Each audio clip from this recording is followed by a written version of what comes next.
ሰላም የፕሮግራማችን ተከታታዮች፣ ሳምንታዊ የግብረገብ ፕሮግራማችን ተጀምሯል። በዛሬው ሳምንታዊ የግብረገብ ፕሮግራማችን መምህር ቢኒያም ማንደፍሮን ለተጨማሪ ማብራሪያዎች እዚህ ስቱዲዮ ጋብዘናቸዋል። መምህር ቢኒያም ማንደፍሮ ጥሪያችንን አክብረው እዚህ በመገኘቱ በጣም እናመሰግናለን። አመሰግናለሁ አክብራችሁ ስለጠራችሁኝ። ጥሩ፣ እንግዲህ በዛሬው የመጀመሪያ ኢንተርቪዋችን ነው። በዛሬው የፕሮግራማችን ኢንተርቪው ላይ አጠር አድርጌ ጥያቄዎችን የመጀመሪያ ቀን ስለሆነ አጠር አድርጌ ጥያቄዎችን አቀርባለሁ። የመጀመሪያው ጥያቄ ይሄ የግብረገብ መድረክ የሚለው የዩቲዩብ ቻናል እንዴት ነው ልከፍቱት የቻላችሁ የሚለውን የፕሮግራሙን ወይም ደግሞ የቻናሉን ዓላማ አጠር አድርገው ቢያስረዱን። እሺ፣ በድጋሚ አመሰግናለሁ። እንግዲህ የግብረገብ መድረክ በሚለው ፕሮግራም ላይ የመጀመሪያ የተነሳውበት ዋና ዓላማ እንግዲህ ማህበረሰባችን የተሻለ የአኗኗር ዘይቤ ወይም ከዚህ በፊት የነበረውን ባህል እሴት አዳብሮ እንዲቀጥልና ወደፊትም የተሻለ ትውልድ ለመቅረጽ አስቤ ነው እንግዲህ ወደ ግብረገብ መድረክ የሚለውን የዩቲዩብ ቻናል ይዤ የመጣሁት። እንግዲህ የግብረገብ መድረክ ስንል እንግዲህ ግብረገብን ስናነሳ በርካታ ሀሳቦች ይመጣሉ። እንግዲህ ግብረገብ ማለት ከሁለት ቃላቶች የመጣ ግብረገብ የሚለው ግብረና ገብ የሚባሉ ቃላቶችን የያዘ ነው። ግብረ ማለት ተግባር ነው፣ ድርጊት ነው። ገብ ደግሞ ማለት ባህሪ ነው፣ መልካም ስነ ምግባር ላይ ነው የሚያተኩረው እና ይህ የግብረገብ መድረክ አሪፍ ሀሳብን ይዞ ነው የሚመጣው። እንግዲህ ተመልካቾቻችን ይህ ሀሳብ ከተመቻቸው ሰብስክራይብ፣ ላይክ፣ ኮመንት በማድረግ ይጀምሩ። ጥሩ፣ ያው የመጀመሪያ ቀን ስለሆነ ጥያቄዎች ብዙም አላበዛብዎትም። ቅድም መግቢያው ላይ እንዳሉኝ ብዙ ግብረገብ ብዙ ነገሮችን የሚዳስስ በጣም ሰፊ የሆነ ጽንሰ ሀሳብ ያለው ትምህርት ነው ይታወቃል። ሁለተኛው ጥያቄ በእናንተ በዚህ በግብረገብ ዙሪያ በትምህርትና በስነ ምግባር እንዲሁም በተለያዩ ነገሮች የሚሰሩ ድርጅቶች አሉና ከነሱ ጋር ያላችሁ ወደፊት ለመስራት ስታስቡ ከነሱ ጋር ያላችሁ ቁርኝነት ምን ይመስላል የሚለውንም ያው እንደመጀመሪያው አጠር አድርገው ቢያቀርቡልን። እሺ፣ እንግዲህ የግብረገብ መድረክን ስንይዝ ግልጽና ታማኝነት በተሞላበት እንዲሁም ከሌሎች ድርጅቶች እንዲሁም ትምህርት ቤቶች እኛ መምህራኖች ነን። መምህራን ደግሞ ለማህበረሰቡ ቅርብና ተደራሽ የሆነ መልእክት ሊያስተላልፍ ስለሚችል ማህበረሰባችንን ከተለያዩ ድርጅቶች እና ከትምህርት ቤቶች ጋር የተሻለ ስራዎችን ለመስራት በግሌም እንደ ዩቲዩብ ቻናላችንን የተሻለ ስራዎችን እንሰራለን ብዬ አምናለሁ። ስለዚህ የግብረገብ መድረክ ከሌሎች ድርጅቶች እና ትምህርት ቤቶች ጋር ጥብቅ የሆነ ግንኙነት አድርገን ስራችንን መስራት እንችላለን ማለት ነው። አመሰግናለሁ።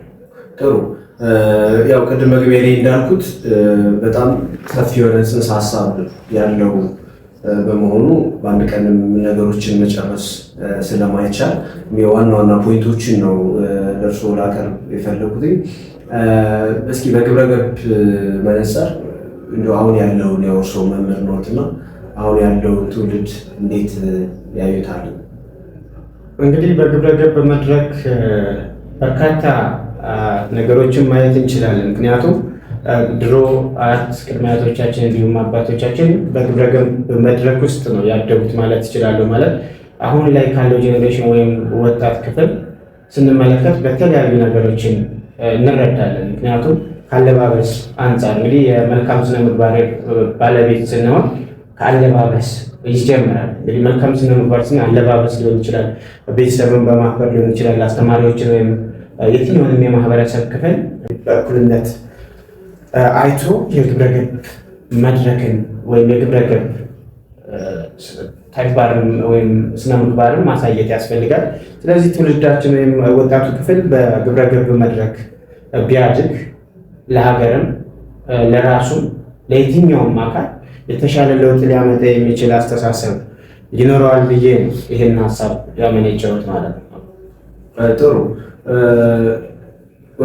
ወደ ሶስተኛው ጥያቄ ሲሄድ እርስዎ ቅድም እንዳነሱት ያው አሁን ያለው ትውልድ በብዙ መንገድ ማየትን መገምገምም ይቻላል። ያው እንዳስተማሪ ተማሪዎቻችን ምንድን ናቸው፣ የት ላይ ናቸው፣ ስነ ምግባራቸው ማለት ይህ ከአካዳሚክ ከሆነው ከትምህርት በተጨማሪ በስነ ምግባራቸው እንዴት ነው የሚለውን ያው ብዙም ወደፊት የምንሄድበት ስለሆነ በአጭሩ ማለት አንችልም። ምናልባት አሁን ያለው የግብረ ገብ ትምህርት ይመስለኛል ድሮ የስነ ዜጋና ስነ ምግባር ትምህርት ተብሎ ነበር ሲሰጥ የነበረውና እስኪ እንደው ትንሽ ደቂቃ ልስጦትና የድሮውን የስነ ዜጋና የስነ ምግባር ትምህርትን አሁን ካለው የግብረ ገብ ትምህርት እንዴት ነው የሚያወዳድሩት ወይስ እንዴት ያነጻጽሩታል ነው ይህ ጥያቄ። ምንድን ያነሳሁት ሌላኛው ጥያቄ አሁን ያለው የትምህርት ፖሊሲ ያመጣው ለውጥ ምንድን ነው ከሚለው ጋር በአዲሱ ካሪኩለም ተያይዞ ድሮ ከነበረው የትምህርት ፖሊሲ አሁን ያለው የትምህርት ፖሊሲ እንደው አጠር አድርጎ መግለጽ ከተቻለ መልካም። እንግዲህ የስነ ዜጋና ስነ ምግባር ትምህርት ነበረ በፊትም ከ2-3 ዓመት በፊት የማስተምረው ስነ ዜጋና ስነ ምግባር ትምህርት ነበረ። በዚያም ሰዓት አስከፊውን ችግር አለው ብዬ የማምናቸው ነገሮች አሉ ብዬ አላምንም። ምክንያቱም እንደ አንድ ካሪኩለም መንግስት ይህን ትውልድ ያስተምርልኛል ይቀርጽልኛል ብሎ እስካመነ ድረስ መጽሐፍቶችን ወይም ካሪኩለሙን ማዘጋጀት የእሱ ድርሻ ነው። ነገር ግን ስነ ዜጋና ስነ ምግባርን ከግብረ ገብ ጋር እንዴት ነው ልታነጻጽረው ወይም ልታየው የምችለው ካልክን የግብረ ገብ መድረክ ከስነ ዜጋና ስነ ምግባር እጅግ በጣም ይለያል። ምክንያቱም የስነ ዜጋና ስነ ምግባር ፖለቲካ ውስጥ ለመግባት ይሞክራል። የተለያዩ ልዩነቶችን ለመክፈት ትንሽ የሚመስል ነገር አለና አሁን ላይ ግን የግብረ ገብ መድረክ ሙሉ ለሙሉ እኔ ሳስተምረው እጅግ በጣም ደስተኛ ሆኜ የግብረ ገብ ትምህርትን ለማስተምረው ትውልድ ብቻ ሳይሆን እኔ ራሴ ከማስተምረው ተማሪ ወይም ትውልድ እኔ ብዙ ተምሬያለሁ።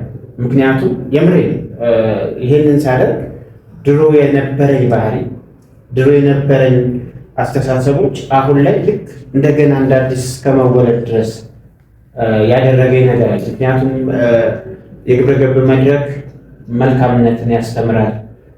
ተረጋግቶ ወይም የረጋ ለተጠየቅነው ጥያቄዎች እያሰብ አድማጭ መሆንን ያስተምራል እና እኔ በርካታ ነገሮችን ተምሬያለሁ። ከግብረ ገብ መድረክ በርካታ ነገሮችን ተምሬያለሁ። ከስነ ዜጋና ስነ ምግባር አልተማርክም ወይ ካልከኝ እንግዲህ ስነ ዜጋ ማለት ዜግነት ላይ ነው ሊያጠነጥን የሚችለው። ስነ ምግባር ደግሞ የሚለው ራሱ ባህሪ ላይ ነው። ነገር ግን የግብረ ገብ መድረክ ወይም ግብረ ገብ ስንል መልካም ባህሪ ላይ በአብዛኛው ፖለቲካል ኢሹ ምናምን የለበት።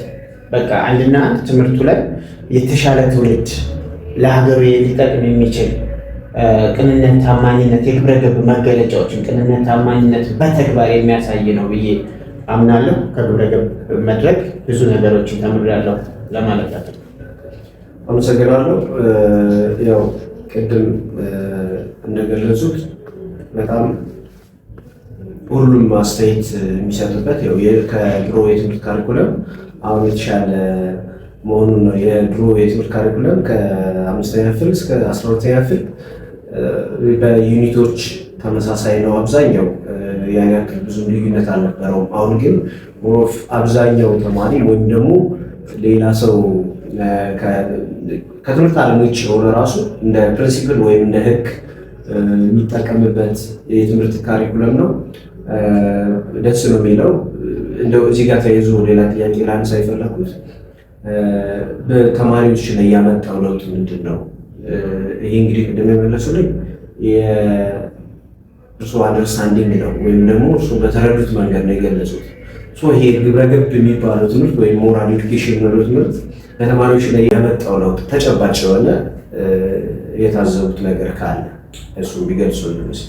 አዎ እንግዲህ ከተማሪዎች አንጻር ግብረ ገብ ምን ለውጥ አምጥቷል፣ ምን ተጨባጭ ለውጥ አምጥቷል የሚለውን ነገር እንግዲህ አንድን ነገር በአንዴ ተጨባጭ ነገር ላይ ላንደርስ እንችላለን። ነገር ግን እኔ ካየሁት ከተመለከትኩት አንጻር የግብረ ገብ ትምህርት አስፈላጊ ነው ብዬ የምለው ልክ 2ኛ 3ኛ ክፍል ላይ የነበሩ ተማሪዎች የመጀመሪያው ከህፃንነታቸው ተምረውት የመጡት ተማሪዎች እና 6-7 ላይ 5-6 ላይ የነበሩ ተማሪዎች ባህሪያቸው በራሱ ትንሽ ልዩነቶች አሉ። አሁን ህፃናቶች አሁን 5ኛ ክፍል ላይ የደረሱ ከ2 ዓመት በፊት የተማሩት ትምህርት ግብረ ገብን እንዴት ተምረው እንደመጡ በጣም ይገርመኛል። ለምን ታዛዦች ናቸው። እጅግ በጣም መምህራኖችን የሚያከብሩ የሚከባበሩ፣ ወላጆቻቸውን የሚገልጹበት መንገድ እና እድለኞች ናቸው ብዬ ነው የማምነው። አሁን ግብረ ገብ ከተማሩ እኔ አንዳንድ ጊዜ ምን አለ ግብረ ገብን ተምሬ ቢሆን ከልጅነቴ ማለት ነው። ምክንያቱም አንድ ትውልድ አዋቂ ሊያስብለው የሚችለው አሉ ባህሪ ከሌለ እውቀት ብቻውን ትርጉም አለው ብዬ አላምንም። ምክንያቱም ብዙ አዋቂዎች ስህተት ሰርተው ወደ ሌሎች ችግሮችና ወይም ማረሚያ ቤቶች ገብተው ሁሉ ልናያቸው እንችላለን። ስለዚህ መልካም ስነ ምግባር ከያዘ ግን እውቀቱንም ለራሱ ለሀገሩ የተሻለ ጥቅም ይሰጣል ብዬ ስላምነው ይህ ትውልድ ግብረ ገብ መድረክን መማሩ እጅግ በጣም የታደለ ትውልድ ነው ብዬ አምናለሁ።